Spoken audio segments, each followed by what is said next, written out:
Welcome to Andy Ravenous Vlog. Meron tayong gagawin isang Samwon 21 inches CRT TV. Ang kanyang problem is ganito. Alright, testing natin kung under ito. Okay, ayan. At nag-power na yung standby power. Ang kanyang picture ay ayan. Okay. At gumagalaw-galaw, umaalog-alog. Ayan o, umaalog-alog. Okay, lagyan natin ng antena. Ayan, antena na. Diba? May picture naman siya, okay naman. Pero ayan, kung mapapansin nyo, dahan-dahang pumupula. Ayan, pula na. Yan po yung kanyang problem. Sa unang pag-andar ay normal. Tapos dahan-dahan siyang pupula at ayan na siya, pula na. So ang finding ko dito, ayan o, nagre-retrace. Ang finding is yung RGB. So ang RGB po, dinadrive po ng ating jungle IC. At ito ay napabilhan ko na sa may-ari ng IC. Ayan o, ito. So ang gagawin ko dito ay ito, brand nyo, binilihan nila sa online. Ito, ay, naku, nahulog pa. Bawal ito mahulog, nahulog pa, nabitawan. Ayan o.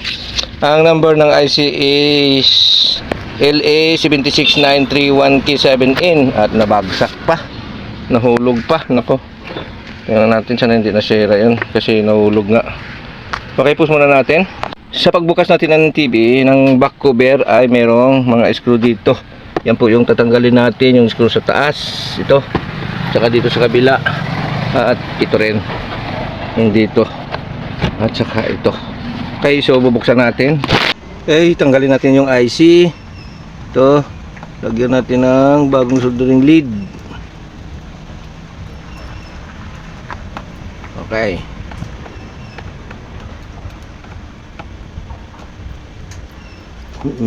Siguraduhin natin na hindi na naka plug in, siyempre. Okay, bunutin natin yung IC.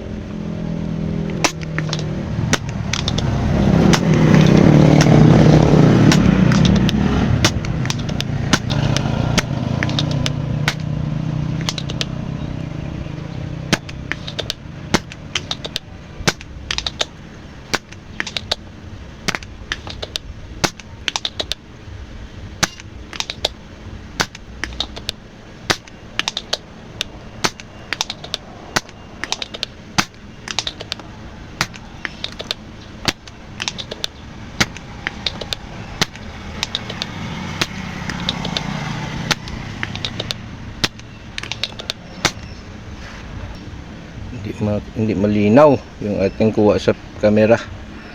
Okay, hindi malinaw. So yan lang, tanggalin natin ito. Tanggalin din natin ito. Hindi pwedeng mamadaliin natin. Tinanggal na natin yung IC. At yung kanilang number ay magkapareho.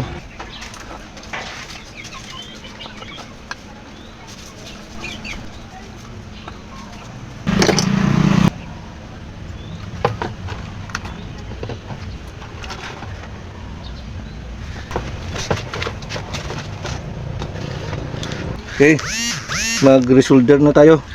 Balik na natin ito.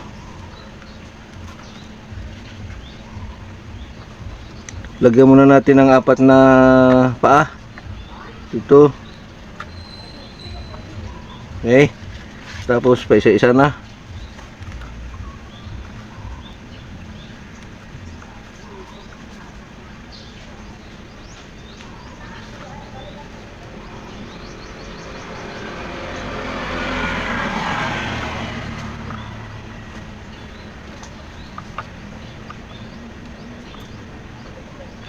Baka may magtanong, hindi ba ma-overheat ang IC, Kuya Andy? Dahil tuloy-tuloy yung pagkahinang. Hindi po, kasi mabilis. Ang sagot ko dyan, hindi. Kasi mabilis lang yung paglapat ng soldering tip dito sa IC. Kahit kapain natin yan, hindi yan mainit. Ayan o. Yan, hindi mainit yan. Kasi nga, parang kung sasabihin na natin 1:1, 1, 2, 3, parang every second or second lang 'Di ba? Hindi natin pinapatagal yung soldering tip. Ganyan ako maghinang kasi may gustong makakita ng aking paghinang. Yan daw yung inaabangan nila, yung paghinang ko, kung paano ako maghinang.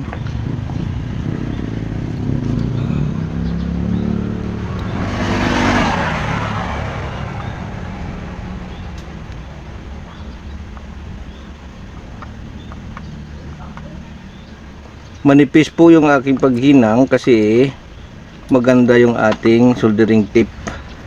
Nakabase po yan sa, nakadepende po yan sa ating soldering tip.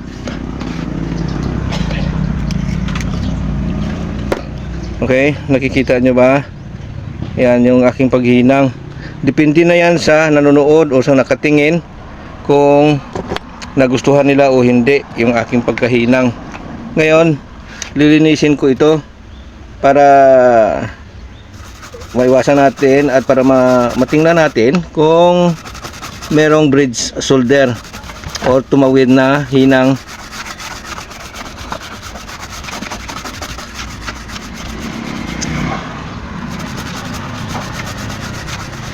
Yan, nalinis na natin at ku-close up natin para makita ninyo yung aking ginawa. Okay, may tumawid ba? Wala. Diba? Parang sa tingin nyo ay tumawid pero hindi po yan tumawid. Talagang ganyan sa camera kasi yung shadow. Okay. Okay, clear tayo. Okay mga idol, dito na. Napalitan ko na ng IC. At ito testing natin. Meron na siyang antena. Okay, saksak natin. Ayan, may power na ito. At hintayin na lang natin. Kung hindi pa natin napalitan ng IC, ang trouble ng TV ay pag gumandar normal sa una, tapos pag uminit ay pumupula yung kanyang circuit o yung kanyang picture at nagkakaroon ng multiple red trace line, saka nawawala yung kanyang picture. Ilang seconds lang yun kanina doon sa umpisa ng ating video. Nakita nyo naman nung itinesting natin kasi nga yung kanyang IC ay jungle IC ay kalawangin, kaya nag advice tayo na palitan ng IC at binilhan ng may-ari. So ngayon ito na, palagay ko yari na itong TV. Dahil habang nagkikwento ako sa inyo ay normal na yung kanyang picture. Yan may kulay pula. Kompleto na siya, normal na. Meron yan sound. Ayan. Okay, meron yang sound. Normal ang picture. So, yun lang po yung trouble niya dati kasi sa umpisa, nung una, kung binuksan at ginawa, sinimulan ang pag-troubleshoot, ang problem is walang liwanag, merong sound at distorted pa or may motor booting. So ang ginawa natin, pinalitan nilinis natin yung IC, nag-troubleshoot tayo at nung malaman natin na normal, tapos na kita natin yung IC na kalawangin siya, merong parang moisture, parang natuyong kalawang, bakas ng kalawang o bakas ng moisture na natuyo. So ang ginawa natin ay nilinis natin ang IC. Ayun, napalabas natin yung normal sa umpisa at pumupula siya habang umiinit at saka nawawala yung picture at naging retrace line in the whole screen. So ito na, solve na yung problem, solve na yung unit natin. Pasensya na magalaw yung ating phone, magalaw yung pagkahawak natin. Ito yung ayaw ko, na baka sabihin na naman na yung pagkuha mo ng video masakit sa mata, magalaw, ganon. Lahat ng ginagawa namin mali, pero sa palagay ko ginagawa lang namin yung aming makayanan. So pasensya na kung hanggang dyan lang yung kakayanan namin, dahil walang stabilizer yung aking phone, walang stabilizer na selfie stick or ano pa man ang tawag doon sa para hindi magalaw. At wala din tayong microphone, so hindi natin maibigay yung malinaw, malakas na busis. At sa pag-edit natin, doon lang natin dinadagdagan yung volume. Okay, so maraming salamat. Pasensya na po at matagal tayong nakabalik kasi mula noong December hanggang ngayon madalang tayong maka-upload at makalabas dito sa mundo ni Whitey. Hanggang dito na lang. Maraming salamat sa lahat po na sumusuporta sa atin, sa lahat po na mga walang sawang nandyan pa rin hanggang ngayon. Kahit na marami akong pagkukulang, hindi ko kayo nabalikan kasi nga marami tayong ginawang mahalagang bagay. So hanggang sa muli, ito po si Andy Rabino, ang iyong kaibigan.